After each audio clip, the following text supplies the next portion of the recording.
Y ya lo tenemos en pantalla a Pablo Rivero, que con él vamos a conversar sobre la importancia de algo llamado patentes y que tiene que ver con las vacunas. Pablo, bienvenido acá a Voces y Propuestas.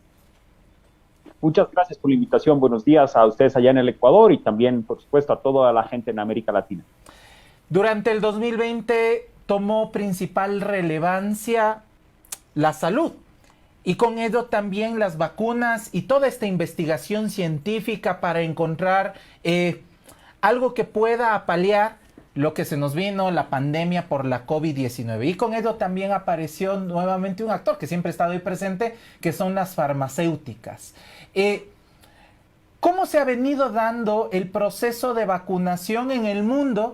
Para que no sea tan amplia esta pregunta, específicamente en América Latina y el Caribe, porque a partir de varios documentos que tenemos de investigación y promovidos por Oxfam y otras organizaciones, hay temas de desigualdad al acceso de las vacunas, en un tema que debería ser prioritario, universal, que es la salud y sostener la vida de los pobladores en todo el mundo, más específicamente en América Latina y el Caribe. Bien, hay tres factores que son muy importantes de definir. Por un lado, el virus ha sido un virus de la desigualdad. Nosotros ya desde enero del año pasado, y preparamos un informe en agosto del año pasado, en enero de este año, señalábamos las características de desigualdad que hay, no solo en la posibilidad del acceso a servicios públicos para la respuesta ante la pandemia, el efecto económico que tiene en la vida de las familias y la desigualdad, quienes podían quedarse en casa, quienes no podían quedarse en casa.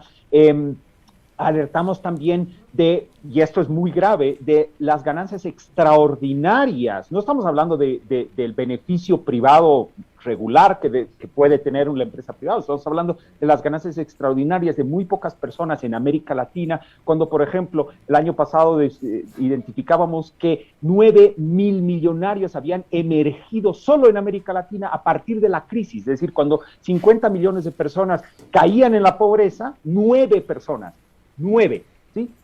Se volvían 1,000 millonarias. Entonces, esto es un problema estructural, o sea, no está referido solo a las vacunas. Creo que ese es un primer dato. Un segundo punto que tenemos que entender es de que las vacunas se empiezan a desarrollar a fines del año pasado con dinero público, con dinero en la mayoría de los países, con dinero de los estados, ¿sí? Estados Unidos, Alemania, China, Rusia, nombren ustedes, tienen un desarrollo público. Pero lo extraño es de que en este caso la gran mayoría de la producción de vacunas está siendo de beneficio privado. Entonces ahí es donde la alianza, que se llama la Alianza de la Vacuna para la Gente, el People's Vaccine, se empieza a levantar una alerta, decir, a ver, un momentito, esto es una vacuna, esto es un bien público, esto es una necesidad urgente, nunca habíamos tenido una pandemia que afecte al mundo de esta naturaleza. ¿Cómo es posible que un recurso que está desarrollado con inversión pública, es decir, con el dinero de la gente que paga sus impuestos, ¿sí?, en el mundo, a su vez desarrolle una vacuna que es de usufructo privado? Aquí hay un problema en este modelo, ¿sí? Entonces, ahí ese es el segundo dato. Ahora, aterrizando en América Latina, está bien, nosotros no tenemos una producción local, o sea, quizás Cuba está en la fase de lograr alguna producción, es un tema distinto, no vamos a tocar este tema, sería muy particular, pero en general las vacunas están desarrolladas en otras partes. Dependemos del desarrollo de las vacunas y de la producción, porque una cosa es el desarrollo clínico científico de una vacuna y otra cosa es la producción. Como ustedes saben, la mayor cantidad de producción de vacunas que recibimos en los países viene de India, la mayor cantidad. Puede ser que el origen sea Pfizer, Estados Unidos, Alemania, pero la producción misma está hecha en los grandes laboratorios, en los centros de producción en India, en Sudáfrica, por supuesto también en otros países, en Asia, Tailandia, Corea, etcétera. Por lo tanto, nosotros tenemos una dependencia respecto a esto y no somos un actor, en general los países no son actores que puedan imponer muchas condiciones. Creo que para generar el contexto, esto creo que sirve para abrir la discusión. Ahora, Pablo, yo te preguntaba sobre las patentes. Muchas de las farmacéuticas, los medicamentos que consumimos a diario, muchas personas tienen algo llamado patentes, una licencia que justamente hace que el medicamento sea único y que pertenezca a una farmacéutica. ¿Qué pasa en el caso de las vacunas y por qué este tema hace que la salud en momentos de pandemia incluso se vuelva más excluyente y privatizada? Bien, hay una larga trayectoria desde la sociedad civil, organizaciones cívicas, gobiernos y algunos hitos importantes que nos pueden servir para explicar este tema. Fundamentalmente, lo que ha sucedido con el VIH. Un síndrome que se desarrolla a partir de un virus que no tiene una cura, pero sí tiene una serie de tratamientos. Y una persona que vive con VIH puede tener una vida controlada y ordenada por toda su vida si es que tome una medicación específica. Bueno, hace algunos años esta medicación era impagable para cualquier persona en América Latina, por citar algo. Y se hizo una lucha global para demostrar que, ¿por qué costaba tanto, ¿no? Cuando en realidad los costos no eran tan altos, si ya se había desarrollado, y era justamente por las patentes. Entonces se hizo toda una discusión, que son estos derechos que tienen las empresas farmacéuticas sobre el producto desarrollado. Esto no es en sí negativo, es parte del juego y parte del desarrollo tecnológico, y las farmacéuticas argumentan que si ellas no tienen una patente, entonces no tienen incentivo para luego desarrollar un producto e innovar. Esto en parte puede tener un argumento, ¿sí? ¿Dónde se cae el argumento? Es decir, se cae en el sentido de, estamos hablando de bienes públicos en circunstancias en las cuales son urgente o es urgente el desarrollo de medicamentos y el desarrollo de recursos que nos permitan combatir la pandemia. Ahí es donde entra en tela de juicio la patente, ¿sí? Ponía el ejemplo del VIH porque tras una larga lucha se logró que estas antirretrovirales puedan ser suspendidas ciertas patentes, ciertas licencias, ¿sí? Y la producción pueda ser genérica, es decir, que cualquier laboratorio con las características mínimas pueda producirlo. Los costos han bajado, la mortalidad ha bajado, las condiciones de vida de estas personas han mejorado muchísimo, y es una conquista humana, no es una conquista de un gobierno, de un activista, sí, es una conquista humana. Lo pongo con antecedente primero porque es posible, segundo porque esto podría ser el camino de ir teniendo licencias o ir transfiriendo tecnología de estos centros que han desarrollado, insisto, y voy a seguir insistiendo en esto, esta tecnología con inversión pública, no es una inversión puramente privada, la inversión privada existe, pero no es comparativamente sustantiva a la inversión pública. Es un producto de desarrollo público y bien podría servir además para el desarrollo en otros países. Este puede ser un punto importante. Al suspenderse las patentes, no se está perdiendo los derechos, es decir, hay un periodo y hay condiciones, incluso hay una remuneración que van a recibir estas farmacéuticas por el desarrollo del producto.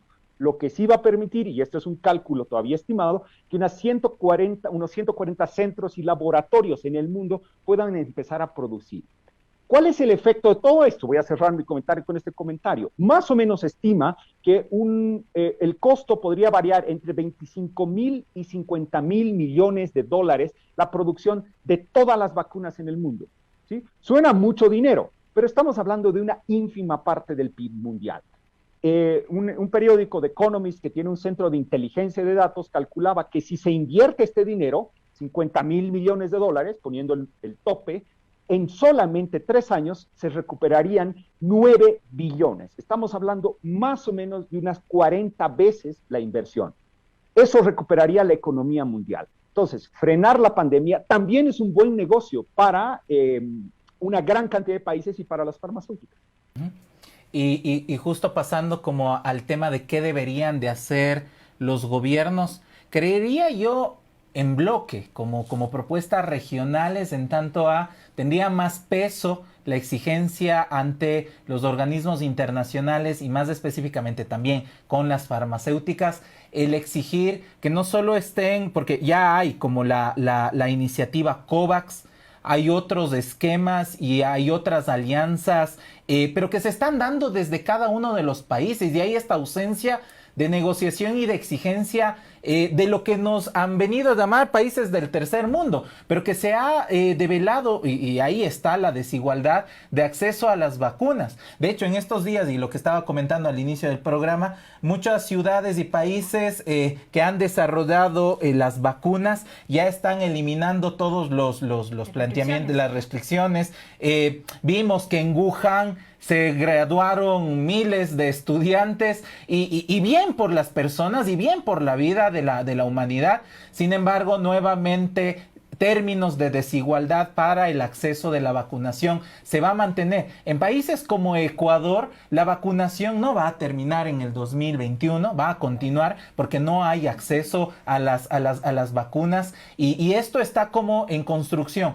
¿Qué se le diría a los estados? ¿Qué deberían de hacer los estados para exigir justo este acceso universal para acelerar los planes de vacunación? Bien, es una pregunta muy buena, pero al mismo tiempo muy compleja, ¿no? Vamos a entender un tema. El mecanismo de producción de estas vacunas, por la tecnología, por las características, pero no solo la producción, la distribución y al mismo tiempo los planes para la implementación de la vacunación masiva son muy complejos. No es un proceso tan lineal y esto debemos reconocer que muchas veces las palabras o los argumentos, incluso los deseos pueden ser más simples de lo que la realidad indica, ¿sí? Es un tema complejo. Segundo aspecto importante que debemos entender es, y estoy muy de acuerdo con parte de la pregunta que decía, en América Latina nos agarra esta pandemia en un momento muy bajo del multilateralismo, es decir, donde los países van cada quien por su lado. No ha habido un mecanismo institucional, la UNASUR, la OEA o cualquier mecanismo de integración que hubiese existido o que siga en pie, no han servido para catalizar estas discusiones, a diferencia de, por ejemplo, la Unión Africana, a diferencia de la Unión Europea, que con todas sus distancias han tenido negociaciones en bloque con las farmacéuticas y con los estados. Entonces, un primer punto es, señores, necesitamos una cumbre latinoamericana de salud pública para que los países se pongan de acuerdo y de una vez tengamos una posición en bloque en América Latina, la región más afectada por proporción de población de la pandemia. Esto está medido ya. Segundo, estamos llegando más o menos al 10% de la población latinoamericana vacunada en medio año. 10%, una de cada 10 personas en América Latina. En Ecuador, por ejemplo, la cifra es muchísimo más baja. Una de 10 personas apenas ha recibido la primera dosis, que no significa que esté el esquema inmunizado. La persona no está inmunizada, tiene menor riesgo, pero no está inmunizada. Y lo que es más grave, tiene capacidad todavía de transmitir el virus. Es decir, incluso vacunada, con esta dosis puede seguir transmitiendo a otras personas no vacunadas y vemos lo que está pasando, que las famosas olas o rebrotes no bajan. Tercer dato es de que completar los esquemas para América Latina nos va a llevar por lo menos a este ritmo 2 o 3 años. Esto económicamente es insostenible.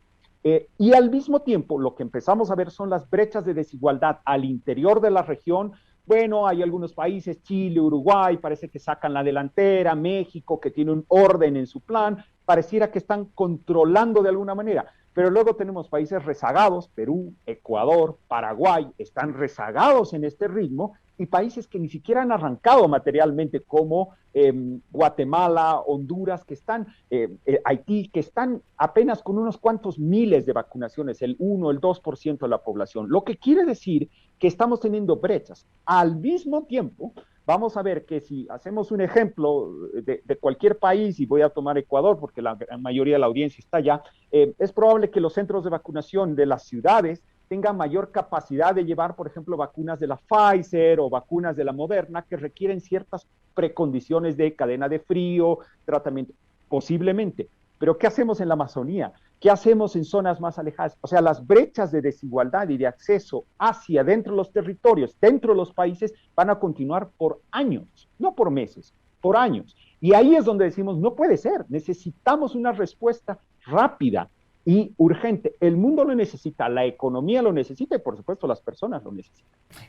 Solo disculpa, para complementar nada más, y es que quizá podrías como explicar la parte de no solo el tema de la vacunación es importante, sino el acceso a información sobre los planes de vacunación. Pero acá hay un tema que quisiera, no sé, una respuesta sobre los estados. Tienen prohibido, al menos de Ecuador, tienen prohibido develar cuáles son los convenios, los contratos con las farmacéuticas. Y yo sí quisiera saber por qué se da esto. Porque es un estado de emergencia. La pandemia requiere de otro tipo de legislaciones y de regulación. Y el tener cerrados los contratos es una precondición de las farmacéuticas para poder negociar con los gobiernos. Exactamente, las farmacéuticas han impuesto, y no solo hablemos aquí de las norteamericanas, las alemanas o las europeas, las chinas y las rusas también han impuesto cláusulas de confidencialidad muy rígidas, con sanciones y obviamente con la cancelación automática de los contratos. Y como ustedes saben, los países firman contratos y dicen, supongo que esto ha sucedido en Ecuador, como ha sucedido en mi país y en tantos otros, hemos firmado por 50 millones de vacunas, pero no es que las 50 millones vienen de una, vienen de 100,000 en 100,000 o de 50,000 en 50,000.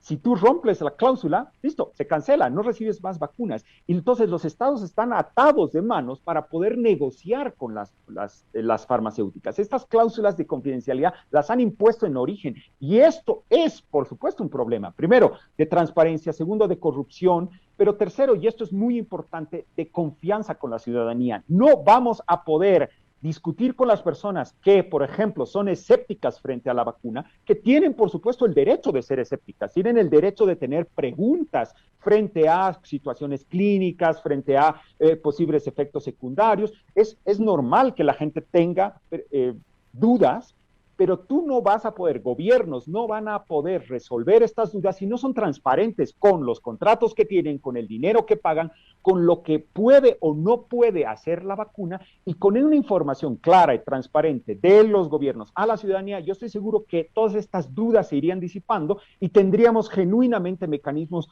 mucho más ordenados para vacunar y más ágiles. Ahora, Pablo, tú al principio mencionabas que la pandemia ha revelado o ha exacerbado las desigualdades en América Latina. Ya pensando un poco más allá de las vacunas, no solamente eso va a pasar para terminar la pandemia. ¿Qué otros aspectos deberían tomar como importantes los gobiernos de América Latina para de alguna manera volver a la famosa normalidad o al menos cerrar más, con más éxito esta pandemia? Bien, nosotros hablamos de una recuperación transformadora. Es una crisis profunda y necesitamos recuperar, no volver a las viejas condiciones, sino volver a una condición mejorada. Aquí es muy importante entender por qué Ecuador, Bolivia, Argentina, Paraguay, Perú, y estamos hablando de modelos económicos que pueden haber optado discursivamente por caminos distintos, unos más liberales pro mercado, otros en teoría un poco más socialistas o redistributivos, han llegado al mismo problema, porque los sistemas públicos de respuesta, tanto en aquellos modelos más liberales como en aquellos modelos más estatistas y más discursivamente socialistas, no han resuelto el gran problema de la salud pública, ni de la educación, ni de los grandes servicios de protección social a la ciudadanía. Entonces, llegamos a una región donde había un gran crecimiento económico, pero la gente vivía al día. Tenemos informalidad, no tenemos sistemas públicos y por lo tanto, hoy en día, en todos los países vemos en redes sociales, necesito dinero, necesito tal medicamento. ¿Por qué? Pues los sistemas públicos no responden a las necesidades de la gente. Entonces, dicho esto, la primera salida es necesitamos una salida con sistemas de protección social que resuelvan las necesidades urgentes de la gente, las mínimas, salud, precondiciones de empleo, seguridad y protección social. Esto es fundamental, es una inversión para luego tratar de salir adelante. Otro aspecto que es muy importante en esta, que ha revelado con mucha fuerza esta pandemia, es la crisis de los cuidados, es decir, la sobrecarga del cuidado que ha venido a las familias y sobre todo a las mujeres, 99,9% a las mujeres, en tener que educar, en tener que cuidar a niños, tener que educar a enfermos, tener que estar a cargo de los hogares, tener que trabajar, es una crisis que el Estado no puede dejar pasar. Necesitamos un nuevo sistema de cuidados que permita a las familias y fundamentalmente a las mujeres una autonomía económica y un reconocimiento de esta redistribución de las tareas del cuidado. Y tercero, también es muy importante llegar a entender de que esto no va a ser una constante. Desafortunadamente, en los próximos años podemos enfrentar más pandemias.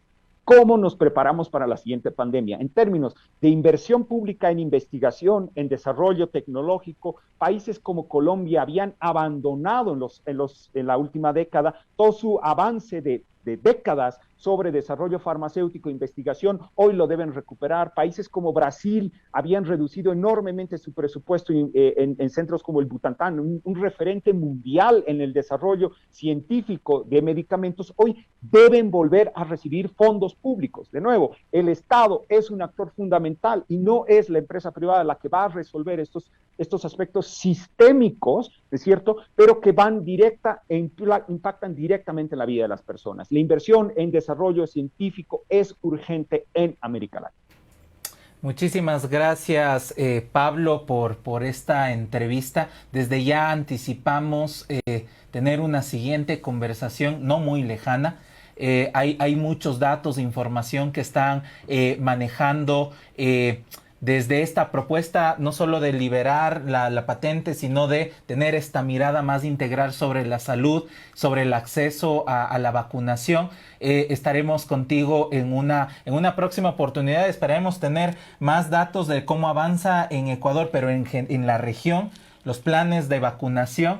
Al menos ya se logró quitar este estigma de que las vacunas tienen una nacionalidad elevada por los discursos políticos. También se logró superar el debilitamiento de la Organización Mundial de la Salud, que venía desde líneas políticas conservadoras y que en medio de la pandemia nos sorprendía cómo se intentó debilitar organismos internacionales que deben justo intentar con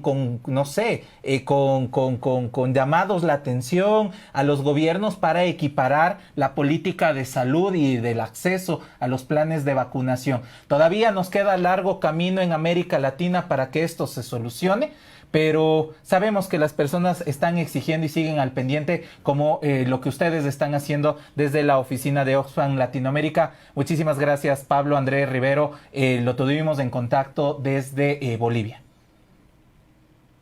Muchas gracias a ustedes.